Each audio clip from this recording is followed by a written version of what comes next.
How do you say Tuesday in German? The word Tuesday in German is Dienstag. Dienstag. Dienstag ist mein Lieblingstag. Tuesday is my favorite day. Ich habe am Dienstag frei. I'm off on Tuesday. Der Kurs beginnt am Dienstag. The course starts on Tuesday. So Dienstag means Tuesday, and it comes from the word Dienst, which means duty or service.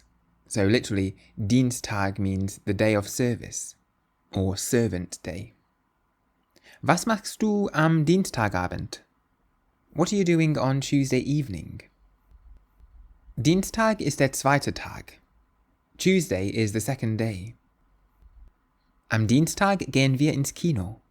We're going to the cinema on Tuesday.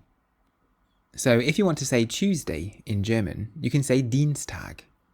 And if you want to learn to speak German, you can get my course 3-Minute German at www.3minlanguages.com. Use the code WELCOME at checkout for a discount. Danke.